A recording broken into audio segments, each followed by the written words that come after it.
Hi, I'm Captain Matt Beals, call sign Boz. I'm the F-15 East Coast aerial demonstration pilot. Before every show, what I'll do religiously to set my mind right and get myself into the flow of things is I'll do a walkthrough of the routine.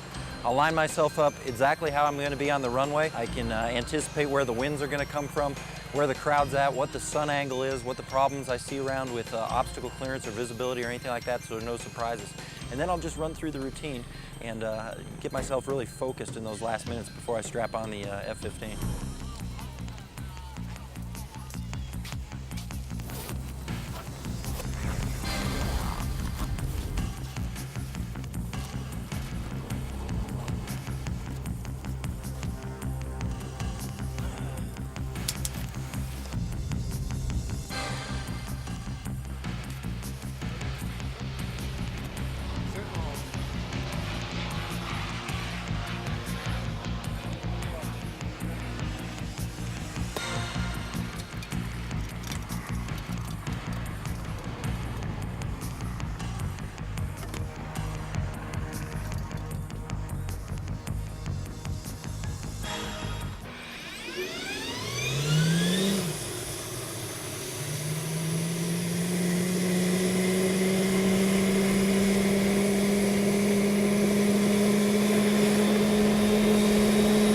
I'm Tech Sergeant Howard Jefferson. I'm an F-15 crew chief, and I've been doing this for 16 years. My job here today is to get Captain Beals as a demo pilot out of chocks. We do that by doing various inspections to give certain hand signal coordination with my launch assist, which is Senior Airman Lewis Coleman, standing to my left here. Come on over, Lou. And basically, what are some of the signals we give based for engine startup here for the start of this APU to get his engines cranked. Basically, 1 and number 2 engine crank those up. Various flight controls, like his flaps and his speed brakes. And this is flight control signals here. Brake checks. On the focal man out front, I observe Airman Coleman doing some of the stuff that he does, and he give me the thumbs up okay to all system checking okay.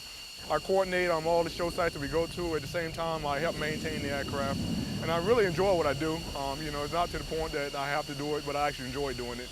At the controls this afternoon is Captain Matt Boz Beals from Phoenix, Arizona, a veteran fighter pilot with more than 2,000 hours in the F-15 and a combat-proven warrior, flying more than 70 combat sorties totaling over 300 hours during Operation Desert Storm and the continuing aerial enforcement and occupation of Iraq. As he runs up his engines, the sound you will hear will be the roar of 2 Pratt & Whitney F-100 afterburning turbofans that together provide more than 50,000 pounds of thrust. And now, it's time to begin today's demonstration.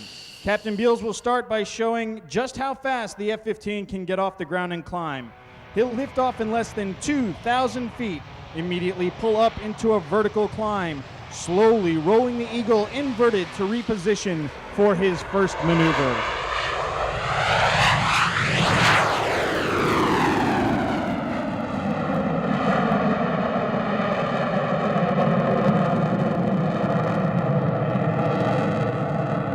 Traveling at more than 650 miles per hour, the high-speed pass. The F-15 Eagle, it's a plane that is basically built around the radar. What you see is a fighter, but a relatively large size fighter. A lot of people come up and initially see the F-15, they go, my gosh, I thought it was a fighter, and they get next to it and they realize how large it is. Part of the reason it's so large is because of what we have right up here. It's a 36-inch radar dish, and there's nothing to get around the fact that the larger your radar dish is, the more power it's going to have, and the further you can see. The exacting 4-point roll. What you see in the wing root of the airplane up here, just on the side of the intake, is the 20mm cannon. It's a 6-barrel rotating Gatling gun that shoots at a rate of 6,000 rounds per minute. We carry about 1,000 rounds of bullets in the F-15. So at that rate, you're shooting about 100 rounds per second, which is a high rate of fire, but is what we need for an air-to-air type of gun. Carry 20mm shells in there. The F-15 is got a kill ratio that somewhere runs about 176 shoot-downs to 0 losses. That makes this airplane dominant, especially for the air superiority mission. In air-to-air combat, if you can't turn tight, you can't fight. Captain Beals will now return to Show Center to demonstrate the F-15's exceptional turn capability. In this turn, the pilot will be pressed deep into the seat by a force equal to 9 times his normal body weight. The maneuvers I do out there are nothing new or different that any fighter pilot doesn't do. The thing that makes the demonstration a little bit unique is the amount of sustained G and the altitude that I'm doing them at. It can be quite a workout. I haven't come down from a demo yet that I wasn't a little bit soaked in sweat, but that's all right. I definitely am having a good time doing it. While the F-15 is a top performer at more than twice the speed of sound, watch how precisely it maneuvers as it's rolled from side to side during this low-speed pass.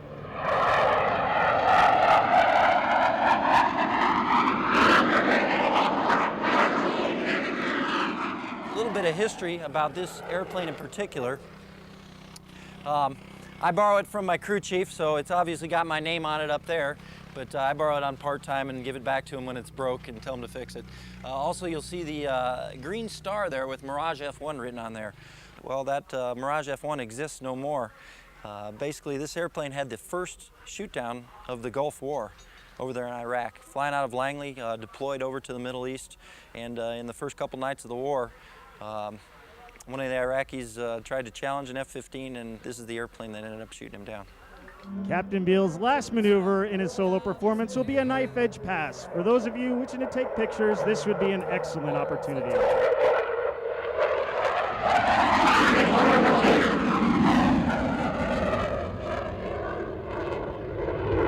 This is just a tremendous opportunity for us to come out here.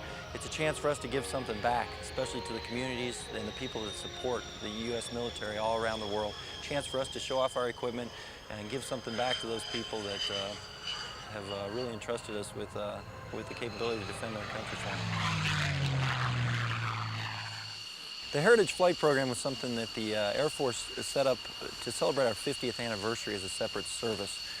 Back before 1947, they had airplanes and flew them, but as part of the Army Air Corps. In 1947, the Air Force became a completely separate service.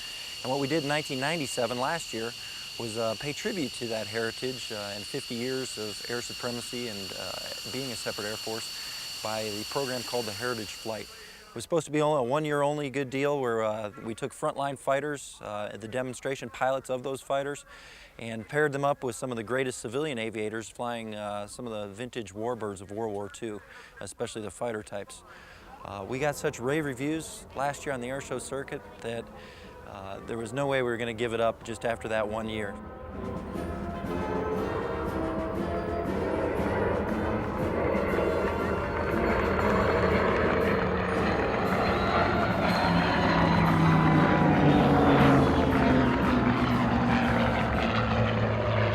Put the regulations into the works and came up with an official heritage program where we've no kidding checked out a certain number of civilians out there on the air show circuit that are qualified to fly next to these frontline fighters, and we'll put the two together.